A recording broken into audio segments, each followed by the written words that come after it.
Alabama vs. Texas A&M score. Takeaways: No. 2 Crimson Tide roll Aggies as John Metchie III breaks out. Alabama looked every bit the No. 2 team in the nation behind a fantastic effort from QB Mac Jones. No. 2 Alabama beat No. 13 Texas A&M 52-24 on Saturday afternoon with an impressive performance from nearly everybody on its offense. The Alabama offense finished with 544 yards, averaging a remarkable 9.9 yards per play. Quarterback Mac Jones set new career highs with 435 yards passing and 4 touchdown passes. And his wide receivers made one play after another to break open the game. Things started well for the Aggies on their opening drive as they moved down the field into the Crimson Tide's red zone before stalling out and settling for a field goal attempt. The attempt missed, and 3 plays later, Jones was hitting John Metchie III for a 78-yard touchdown to put the Tide up 7-0. Texas A&M battled back, coming from 14-0 to tie the game 14-14 early in the second quarter, but the Aggies shot themselves in the foot from then onward. After Alabama took the lead back, Texas A&M quarterback Kellen Mond threw a pick-six on a 3rd and long as Daniel Wright undercut a route and took it 47 yards the other way. Then on Texas A&M's next drive, Mond hit Ainias Smith on a 3rd down for what should have been an easy 1st down. Instead, Smith, who scored a spectacular 47-yard touchdown earlier in the half, dropped the ball. Alabama then marched 64 yards in 8 plays before Jones found Devonta Smith in the back of the end zone to go up 35-14 with 22 seconds left in the half. In the third quarter, the Aggies threatened to make a game of it, but after forcing an Alabama 3-and-out, their impressive drive once again stalled, and they had to settle for a field goal.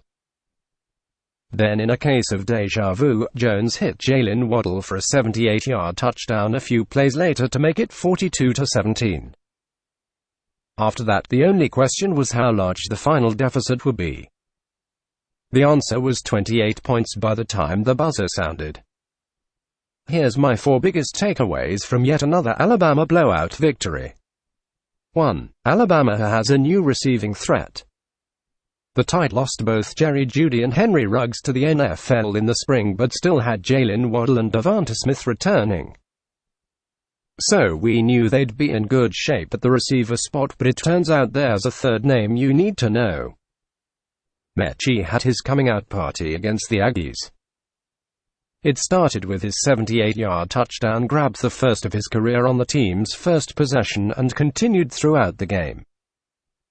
Metchie finished with 5 receptions for 181 yards and 2 touchdowns. Those numbers are incredible on their own, but even more remarkable considering Metchie entered the game with only 6 receptions for 65 yards in his career. Oh, and he was one of 2 Alabama receivers to set a new career high in receiving yards in the game.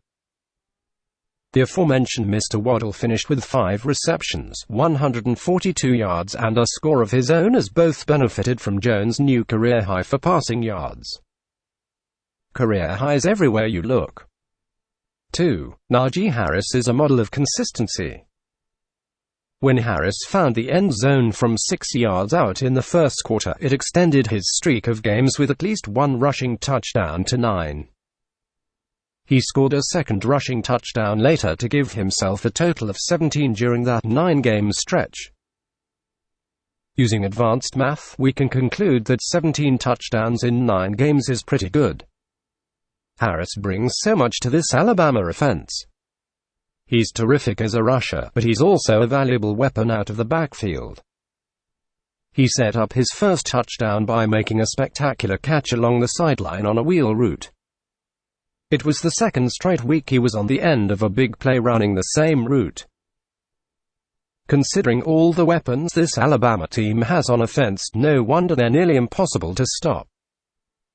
3. Texas A&M needs a quarterback. We hype the Aggies up every off-season. We mentioned this year how Jimbo Fisher entered year 3 in charge and had improved the talent level of the roster. Texas A&M has more 5- and 4-star recruits on the roster than 3 stars or fewer, which you can say about every team that has won a national title in the modern era. But you know what else those teams have had that Texas A&M doesn't? An elite quarterback. Mond is not a bad player. In fact, he's better than most QBs in the country, and plenty of teams would be happy to have him. You can win a lot of games with Mond, but you can't beat elite teams with him. At least not consistently. Mond finished with 318 yards passing but completed only 25 of 44 passes. He threw for 3 touchdowns and an interception, and had some terrific throws mixed in with his usual "what are you doing" throws. But the only thing consistent about Mond is the overall lack of consistency, and no matter what Fisher does with this program, they aren't going to break through to the top of the division until they improve the QB spot. Let's not forget, Fisher had very talented rosters at Florida State too, but it wasn't until he had Jameis Winston that he won a national title. It's the same story in College Station, Texas.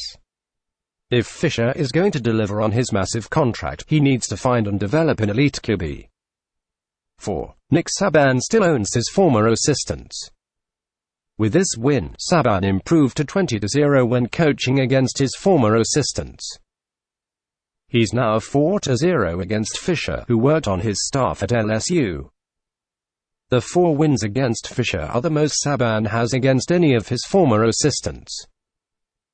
Will this keep SEC schools from hiring Saban's former assistants?